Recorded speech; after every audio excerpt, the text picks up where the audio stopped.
Assalamualaikum warahmatullahi wabarakatuh. Perkenalkan, nama saya Ibn Majid. Saya dari kelas MJ 701. Di sini pada video ini saya akan membahas salah satu kasus hubungan industrial yang cukup besar di Indonesia, yaitu PHK massal PT Sri Rejeki Isman Tbk atau biasa disebut Sritex. Saya memilih kasus ini karena menurut saya Sritex tidak hanya berbicara mengenai perusahaan yang bangkrut. Di dalamnya terdapat hubungan antara perusahaan, pekerja, serikat pekerja, pemerintah, hingga persoalan mengenai hak pekerja setelah terkena PHK. Kasus ini akan saya analisis menggunakan konsep hubungan industrial tripartit, negosiasi kolektif, dan hukuman ketenagakerjaan. Indikasi sektor bisnis dan kasus. Industri manufaktur tekstil dan garmen, isu yang dipilih yaitu Sritex berhenti beroperasi pada 1 Maret 2025. Lalu terjadinya PHK terhadap lebih dari 10.000 pekerja, dan persoalan berikutnya yaitu pembayaran pesangon dan hak pekerja. Sritex bergerak dalam sektor manufaktur tekstil dan garmen. Perusahaan ini memiliki kegiatan produksi mulai dari permintaan, penenunan, finishing, serta pembuatan pakaian. Sritex kemudian mengalami kepailitan dan operasional pabrik berhenti pada 1 Maret 2025. Pada awalnya, CNN Indonesia memberitakan sekitar 10.665 pekerja terdampak PHK. Setelah dilakukan pembaruan data, Menteri Ketenagakerjaan menyampaikan jumlah PHK Sritex Group sepanjang Agustus 2024 sampai Februari 2025 mencapai 11.025 orang. Oleh karena itu, isu hubungan industrial yang saya pilih adalah perselisihan hubungan antara hubungan kerja dan PHK massal ini. Menurut saya, jumlah pekerja yang terdampak membuat kasus ini tidak dapat dilihat hanya sebagai masalah internal perusahaan. Nampaknya sudah menyentuh keluarga pekerja dan masyarakat di sekitar perusahaan. Lalu permasalahan utama. Yang pertama, adanya perusahaan mengalami kepailitan, operasional berhenti, lebih dari 10.000 pekerja PHK, dan pembayaran pesangon dan THR menjadi persoalan. Lalu serikat pekerja meminta kepastian hak pekerja. PHK dalam kasus Sritex terjadi dalam konteks perusahaan yang telah dinyatakan pailit dan operasionalnya dihentikan. Setelah itu muncul persoalan baru, yaitu bagaimana nasib pekerja dan kapan hak mereka dapat diterima. Dalam laporan Detik pada Maret 2025, pemerintah menyampaikan bahwa pesangon para pekerja pada saat itu belum dibayarkan. Kurator menjelaskan pembayaran pesangon berkaitan dengan proses pemberesan dan penjualan aset perusahaan. Persoalan tersebut bahkan belum langsung selesai. Pada Agustus 2025 dilaporkan terdapat 8.475 hak ex-karyawan yang belum dibayarkan. Dengan hasil verifikasi sekitar 285 miliar pada November 2025, sejumlah mantan pekerja kembali melakukan aksi penuntutan pembayaran pesangon dan THR. Menurut saya, disinilah kasus Sritex berubah sekedar persoalan bisnis menjadi persoalan hubungan industrial, karena adanya kepentingan perusahaan atau kurator dan kepentingan pekerja yang harus dipertemukan. Analisis menggunakan teori tripartit.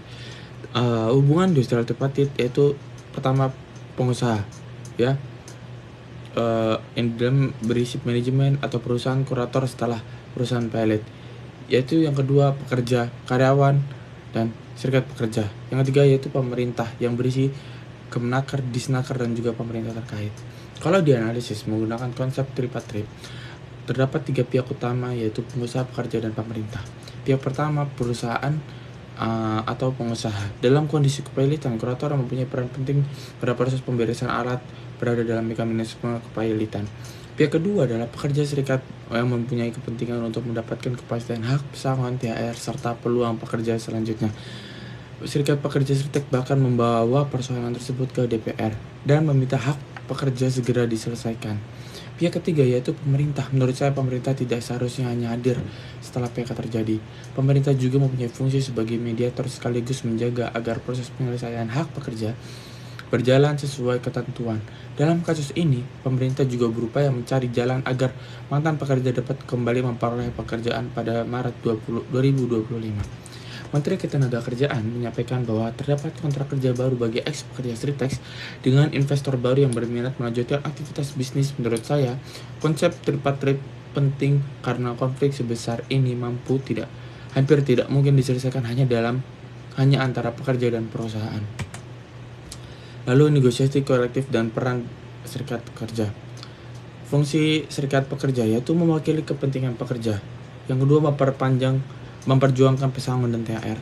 Lalu melakukan dialog dengan kurator atau pemerintah, menghindari pekerjaan bernegosiasi sendiri-sendiri, lalu menyampaikan tuntutan secara kolektif.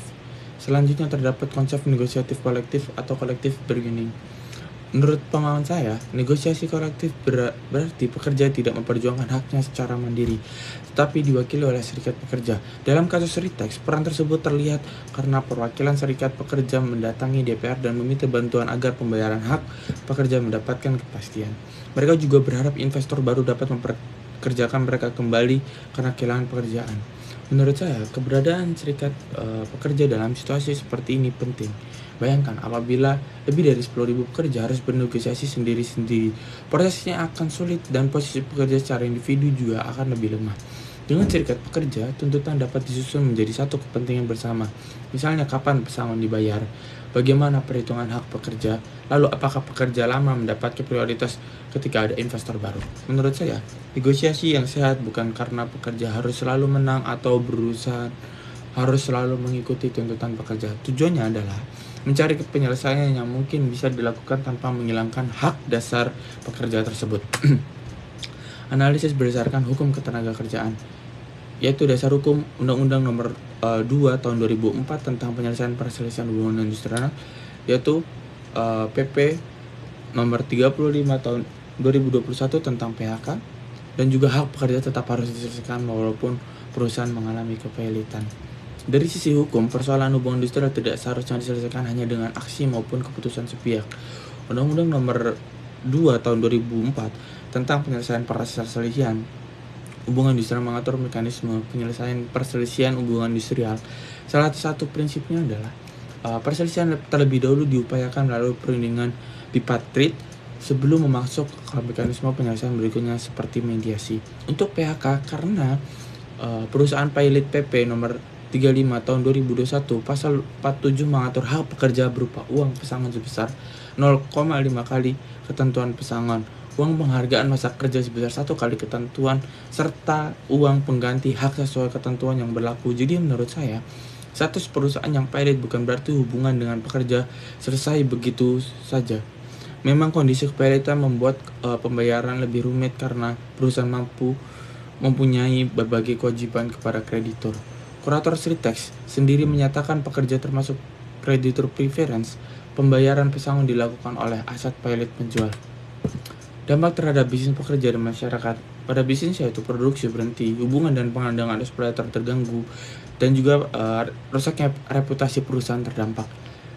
Kalau pekerja yaitu kehilangan pekerjaan, kehilangan pendapatan rutin, harus mencari pekerjaan yang lain. Pada masyarakat, yaitu daya beli sekitar pabrik dapat menurun, UMKM serta ikut terdampak. Risiko pengangguran juga meningkat. Dampak pertama adalah terhadap bisnis ya. Ketika operasional pabrik berhenti, kegiatan produksi tentunya ikut berhenti. Hal tersebut tidak hanya mempengaruhi perusahaan tetapi juga pihak lain yang mempunyai hubungan bisnis dengan perusahaan. Lalu dampak kedua, yaitu menurut saya terasa pada pekerja. Lebih dari 10.000 kehilangan pekerjaannya. Artinya lebih dari 10.000 sumber pendapatan rumah tangga yang terganggu. Apalagi pada kasus ini penyelesaian pesangon tidak langsung selesai setelah PHK. Dampak ketiga adalah terhadap masyarakat sekitar. Menurut saya, perusahaan sebesar Ritex membentuk suatu ekosistem di wilayah sekitarnya. Ada warung kos, transportasi, pedagang, dan juga usaha kecil yang konsumennya berasal dari pabrik. Jadi sekitar ribuan pekerja kehilangan pendapatan. Dampaknya dapat membuat perusahaan usaha di sekitar mereka secara lebih luas. Kasus Ritex terjadi karena industri manufaktur Indonesia menghadapi tekanan PHK. Dan Kemenaker menunjukkan pada 2025 terdapat 88.519 pekerja yang terkena PHK. Dan manufaktur menjadi salah satu sektor dengan jumlah PHK yang terbesar. Strategi penyelesaian konflik. Strategi yang saya rekomendasikan yaitu transportasi hak pekerja, tim triparatif khusus, negosiasi dengan serikat pekerja, prioritas penempatan kembali pekerja, pelatihan, dan reskilling. Menurut saya, strategi penyelesaian kasus seperti Ritex tidak cukup hanya dengan mengatakan bahwa perusahaan sudah pilot. Ada beberapa langkah yang seharusnya dilakukan. Pertama, transportasi mengenai hak pekerja. Pekerja perlu mendapatkan informasi yang jelas mengenai berapa hak yang mereka terima, bagaimana perhitungannya, aset apa yang sudah dibereskan. Menurut saya, ketidakpastian justru menjadi salah satu penyebab konflik menjadi panjang. Pertemuan harus dilakukan secara berkala sampai masalah utama selesai. Kedua, memperkuat negosiasi dengan serikat pekerja. Serikat pekerja sebaiknya dilibatkan sejak awal karena mereka mewakili ribuan pekerja tersebut. Ketiga, memprioritaskan pekerja lama apabila kegiatan produksi dibuka kembali oleh investor baru. Menurut saya, ini merupakan solusi yang cukup masuk akal karena pekerja Sritex sudah mempunyai pengalaman dalam industri tekstil. Pemerintah memang sempat mendorong penyerapan kembali pekerja melalui investor baru. Keempat, melakukan reskilling. Tidak semua pekerja mungkin dapat kembali ke perusahaan yang sama, karena itu pemerintah bersama perusahaan atau lembaga pemerintah dapat memberikan pelatihan agar pekerja mempunyai kemampuan yang dapat digunakan pada perusahaan tekstil lain atau sektor manufaktur. Rekomendasi hubungan industri agar harmonis.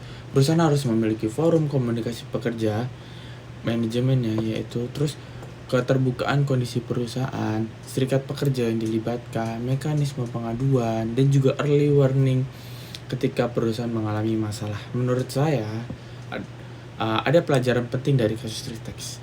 Hubungan industrial yang baik seharusnya dibangun sebelum perusahaan mengalami krisis, bukan karena dibentuk ketika ribuan orang sudah terkena PHK. Perusahaan sebaiknya mempunyai komunikasi yang terbuka dengan pekerja. Jika kondisi perusahaan mulai memburuk, pekerja juga bisa mengetahui situasi dalam batas yang wajar. Dengan begitu, perusahaan dan pekerja bisa membicarakan alternatif sebelum PHK massal benar-benar menjadi pilihan terakhir. Misalnya pengurangan lembur, perubahan shift, efisiensi sementara, rekonstruksi pekerjaan, atau alternatif lain yang disepakati. Menurut saya, hubungan industrial yang harmonis tidak berarti tidak pernah menjadi konflik. Perbedaan kepentingan antara pengusaha dan pekerja adalah sesuatu yang wajar. Yang menentukan sehat atau tidaknya hubungan industrial adalah bagaimana konflik tersebut diselesaikan melalui komunikasi dan negosiasi atau melalui keputusan sepihak. 10. Kesimpulan, kasus Sritex bukan hanya masalah kepilitan perusahaan, tapi juga masalah persoalan hubungan industrial. Solusi membutuhkan pekerja, pengusaha, pemerintah. Kesimpulan yang saya dapat dari kasus Sritex adalah bahwa PHK massal mempunyai dampak yang jauh lebih luas dibanding hanya berkurang jumlah karyawan perusahaan. Kasus ini berpengaruh terhadap pekerja, keluarga pekerja, masyarakat sekitar, hingga kondisi industri tersebut. Kalau dianalisis menggunakan teori hubungan industrial, menurut saya penyelesaiannya harus menggunakan pendekatan tripartit, yaitu melibatkan pekerja, serikat pekerja, pengusaha, atau pihak yang mewakili perusahaan dan pemerintah. Di sisi lain, penyelesaian juga harus tetap mengikuti hukum ketenagakerjaan dan kondisi nyata perusahaan. Jadi menurut saya hubungan industrial yang baik bukan hubungan yang dimana perusahaan mengikuti pekerja atau pekerja selalu mengikuti pengusaha. Hubungan industrial yang sehat adalah ketika kedua pihak dapat menjaga kelangsungan bisnis sekaligus tetap menghormati hak kesejahteraan pekerja. Kasus Sritex memberikan pelajaran bahwa ketika komunikasi, perlindungan pekerja, dan penyelesaian masalah dapat dilakukan sejak awal, konflik yang muncul pada saat perusahaan menghadapi krisis dapat lebih mudah dikendalikan. Sekian pemaparan dari saya. Terima kasih. Wassalamualaikum warahmatullahi wabarakatuh. Berikut adalah sumber utama presentasi ya dari CNN. Pemberitaan mengenai PHK pasal 10.665 pekerja Sritex pada 2025, dan juga di Tech Finance keterangan Menteri Ketenagakerjaan mengenai 11.025 pekerja soal pesangon, yaitu kata data pemberitahuan mengenai perjuangan serikat pekerja, pembayaran hak pekerja, dan juga investor baru. Detik Jateng perkembangan pembayaran hak pekerja Sritex, dan juga di JDH Kemenaker atau BPK PP nomor 35 tahun 2021 dan UU nomor 2 tahun 2024 sebagai dasar analisis hukum ketenagakerjaan.